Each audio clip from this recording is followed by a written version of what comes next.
So at the beginning of this film, we are introduced to two sisters, those who were working for a new church, Sister Paxton and Sister Barnes. They had to bring new members for the church. The people who accepted their offer, they were going to go to their house and give them an invitation to the church. On the way, these two sisters meet some girls who bully Sister Paxton, and Sister Paxton starts crying in pain, which tells us that she is very innocent and very kind-hearted. Seeing this, Sister Barnes tells her that you have to strengthen yourself. Nothing will happen by crying like this in life. Anyway, while talking, they had reached their destination. On the way, it started raining, and they were both drenched. These people had come to Mr. Reed's house. He had to ask them some questions about religion. Mr. Reed calls them inside the house, but Barnes says, "No, we can't come inside. There is a rule in our church that if there is no lady in the house, then we don't go inside the house." Then Mr. Reed said, "I have a wife, and she is making blueberry pies in the kitchen." They also smelled blueberries from the house. So, agreeing to him, they both went inside the house. They parked their cycles outside. After reaching home, they took off their wet coat and gave it to Mr. Reed and sat there. Mr. Reed told them that his wife would come to meet in a while. Don't worry. Here, Mr. Reed asks them about their old life. We also know that they both grew up in the church. Mr. Reed asks them, "Do you believe in God?" They both said yes. He now shows them the Book of Mormon, which was written by Joseph Smith. According to him, he did not believe in any religion before, but when he was in trouble, an angel came to help him. After that, he believed in religion and God. Mr. Reed asks them, "Do you think Joseph Smith's words are true?" To which they both say, "Yes, this is absolutely true. God is also a part of this world." He now asks another question, "Do you believe in another life after death?" To which they both said yes. Sister Paxton says, "When I die, I will sit on the fingers of my loved ones like a butterfly, and I will tell them that I am with them even after death." Then he asks them, "Is it okay for a man to marry more?" Paxton immediately says, "It is not okay in my opinion." Then he asks her, "Why?" "Your church members follow this rule." Then Sister Barnes says, "Yes, it is like that, but it is because our church members want to increase their membership. And the more members of a family, the more church members will grow. That's why they kept this rule." On which the man said, "No, it was not like that. I tell you, Joseph married more for his entertainment. And following him, these people started getting married more, and gave the name of religion to all of them." Hearing this, both sisters were very surprised. This man had more knowledge than them. Then he told them that I had read a lot of religions, and my conclusion so far is that the more you read about religion, you will feel that you know less about it. After this, he gets up and goes to the room from the lounge, and says that if you want to meet my wife, then come inside. These people were feeling something wrong. It was completely dark inside. Here, as soon as Paxton turned the candle, it was a blueberry fragrance candle. And with this, these people found out that the man was lying. His wife was not at his house, and no blueberry pie was being made there. After feeling something wrong, these people pretend to call the church. But this man was not an amateur player. He tells them that the walls of his house are made of metal, because of which no signal comes inside, and the sounds here also do not go out, when they realized that they are trapped here. Then Sister Barnes said that we should talk to that man. Maybe he will let us go from here. These people went ahead and followed him to a room. This room was made exactly like a church. As soon as they came, they told that man that we have to go to the church. Please let us go. Reed replied that I did not imprison you here. The front door will open in the morning, because there is a timer on it, on. If you want, you can use both of the back doors to get out of here. They were surprised that who set a timer on the door. Anyway, as soon as he opened the door to go out, that was going out of the basement. They did not feel better to go, and when they opened the second door, it was also going out of the basement. And now they felt that this man had deliberately trapped them here. The scene is cut, and we are shown to the father, who was very worried that the sisters had not returned yet, and they go out to find them. Now, they did not ask him to go out, because they knew that this man would not let them go out of here. That man normally starts talking to them, and shows them a game called Monopoly, and shows them other games like Petron, which had the same way of playing, but their names were changed. Here Barnes was shown a letter opener, which he picked up and hid it with her to use in difficult times. Now this man started talking and said, "Look, all these games are the same. The way they play is also the same. Still, people buy them and play with great joy." After this, he puts the holy books of 3 religions on the table in front of him and he tells them that I have read these 3. The same things are written in these 3, which meant that only one religion is right, and the other religions have copied the previous religion. He also tells them that your church is also fake. I don't know who has copied whom. Listening to him, Sister Barnes puts her hand in her coat. There were no keys to her cycle in her coat, which was jingling in Paxton's pocket. They realized that this man had trapped them with a plan there. He must have done something to their bikes as well. That's why now Paxton has the keys now. After understanding his trap and listening to his lecture, she tells him, "Whatever you say, even after your lecture, I still believe in my God and religion." Hearing her, Mr. Reed writes, "Belief and disbelief in 2 doors there," and tells them, if you believe in God, then go from the door of belief. I will also see whether God will show you the right path or not.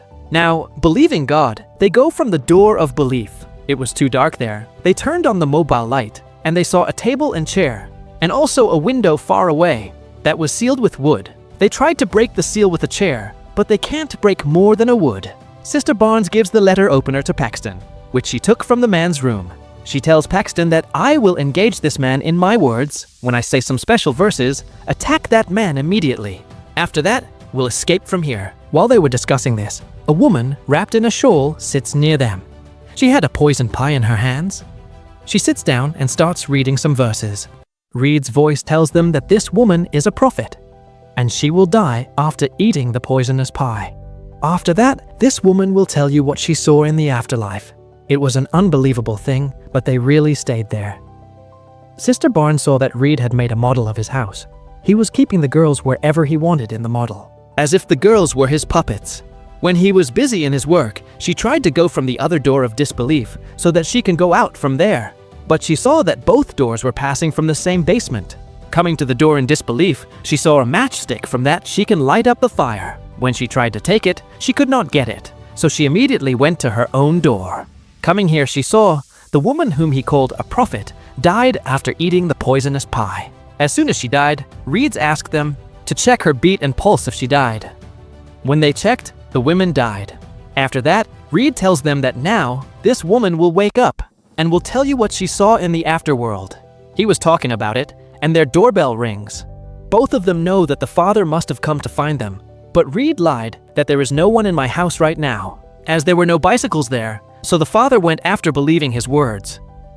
On the other side, they brought the matchstick from Reed's room, which they have. They wanted to give a signal by the matchstick to the father that they're trapped here, but the father went from there before this. Meanwhile, the woman restores her life, whom they called a prophet. As soon as she was alive, she told them that she saw a cloud after her death that was not heaven. That is not real too. By saying this, Reed came there and took her. Barnes was not ready to believe this all. She asked Reed how he did this. She died, and I checked on this. Barnes was completely confused there. Maybe it was her near-death experience, because I had a near-death experience in my childhood. When I was about to die, I hallucinated these things. Then, God gave me a new life. Saying this, Sister Barnes was distracting Reed. While talking, she said magical verse. It was the time when Paxton had to attack Reed. Before Paxton could kill him, Reed takes a knife and stabs Sister Barnes's neck. Saying this, Paxton gets worried. She said what you did, and Real said that this girl is not real. She is a stimulation. After killing her, he takes a chip from her injured hand and tells her this is her chip. And Paxton says, "This is not a chip, but an implantation for birth control. And I know how you did this all. The woman whom you told a prophet died actually, but the first dead, and the other woman were changed. I noticed that their methods were also changed. It was done when we went upstairs to take the matchsticks. It was all your controlled plan. I know there is a pit in the basement in which the woman must be dead." Reed begins to laugh and says, "How will you prove this all?" Paxton says that I will find that secret passage. He begins to laugh and says that there is no secret passage. Hearing this, Paxton again goes to the basement to find the secret passage. And she got it. Surprisingly, her theory was right. The dead body of the woman was there in the basement. She returned and told Reed, "I said this was all your controlled plan." Hearing her, Reed, instead of being upset, was happy. Actually, Reed wanted Paxton to understand this all what he did. Now, she knows about all the rooms. There was a room where her cycle lock was used. She used her cycle key to open it. There were many women inside who were imprisoned. Reed came to her and asked, "Did you get which one is the real religion?"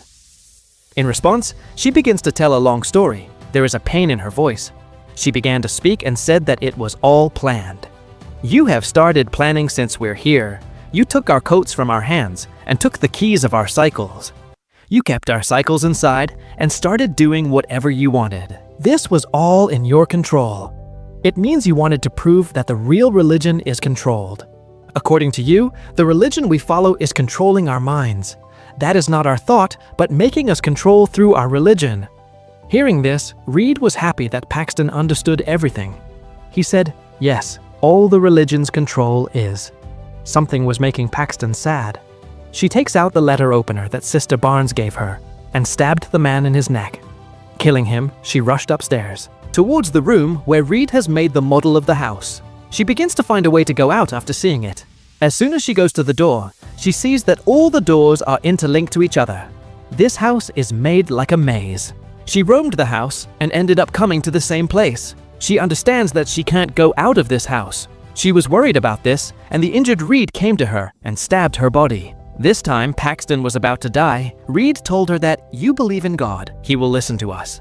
Pray for us." It means that Reed also believes in God, but was distracting people from God for some reason. Paxton prays, and we see Sister Barnes comes trembling here. Sister Paxton became happy to see her. She holds a piece of wood, stabs it in Reed's neck, and kills him. Paxton was happy that now Reed had died, and her companion was with her. But after a while, Sister Barnes died. Seeing this, Paxton was quite sad. Paxton again went upstairs, and she saw the model of Reed's house, and she found the window to go out of here. Finally, she opened the window and went out of there. She got free from there, and after that, a butterfly came and sat on her hand. She knew that this is Sister Barnes' soul. She wanted to tell her that she would stay with her always. Seeing this, she became happy and began to believe in the afterlife. As soon as she realized this, the butterfly went missing. The story also ends up there,